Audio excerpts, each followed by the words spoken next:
Magandang araw!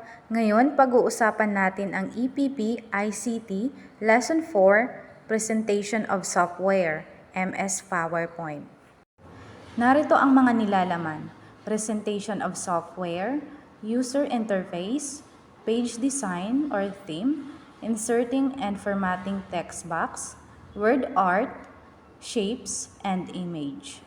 Ang PowerPoint ay isang program na kasama sa Microsoft Office Suite.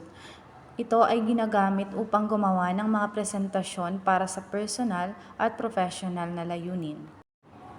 Paghawa ng bokabularyo sa nilalaman ng aralin. Design template.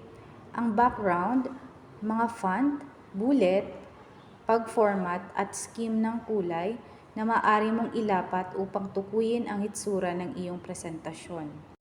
Presentation, isang pakikipag-ugnayan sa pagitan ng isang tagapagsalita at isang madla. Ang isang presentasyon ay karaniwang may kasamang isa o higit pang mga visual aid. Sa kaso ng PowerPoint, ito ay mga slides. Task pane, nagbibigay ng mabilis na access sa mga command na nauugnay sa iyong kasalukuyang gawain.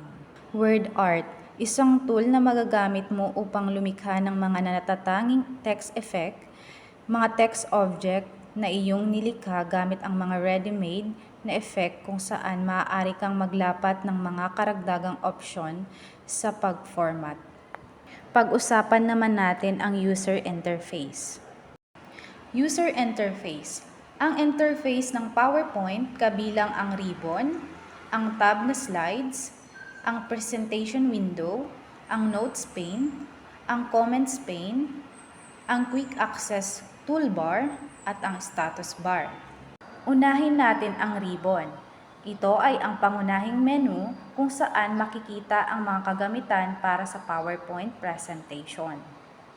Slides tab ay nagpapakita ng thumbnail ng bawat slide sa presentasyon.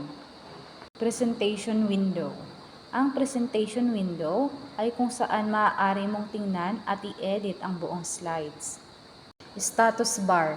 Ipinapakita ng status bar ang kasalukuyang numero ng slide, pati na rin ang kabuuang mga slide, pati na rin ang setting ng wika para sa pag-proofing.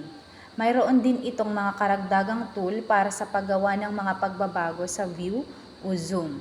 Kung ang pane ng mga tala at mga komento ay hindi lumalabas, i-click lamang ang mga icon na iyon sa status bar upang ipakita ang mga ito. Notes pane. Binibigyan ka ng pane ng mga tala na magdagdag ng mga tala ng tagapagsalita sa presentasyon.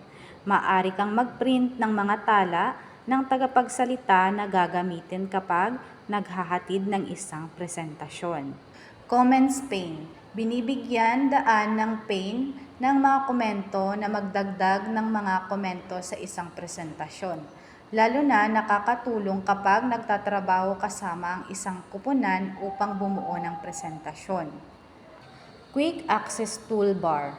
Sa tuktok ng window ng PowerPoint, nagbibigay ito sa iyo ng isang click ng mga shortcut sa mga karaniwang ginagamit na function, tulad ng i-save, i-undo at gawing muli. Pag-usapan naman natin ang pag-customize ng Word PowerPoint presentation. Una, buksan ang PowerPoint software. Pangalawa, sa kaliwang bahagi ng window, makikita mo ang slide navigation pane. Mag-click sa pindutan ng bagong slide. Pangatlo, sa slide area, makakakita ka ng blank slide. Tingnan ang ribbon sa itaas at pumunta sa tab na Home. Sa pangkat na slides, makakakita ka ng iba't ibang mga pagpipilian sa layout. Pang-apat, i-click sa Click to Add Title. Isulat ang paborito mong hayop, halimbawa, aso. Panglima, i-click on the Click to Add Text. Sumulat ng pangungusap tungkol sa paborito mong hayop. At ang pang-anim, upang makita kung ano ang magiging hitsura ng iyong slide kapag ipinakita mo ito. Pumunta sa Slideshow tab sa ribbon at i-click ang From Beginning. Gamitin ang arrow key o navigation controls sa ibaba upang lumipat sa pagitan ng mga slide. Para sa paglalapat at pag-uugnay sa gawaing ito, batay sa demonstration na ginawa, gamitin ang sagutang papel ng pagkatuto sa Aralin 4.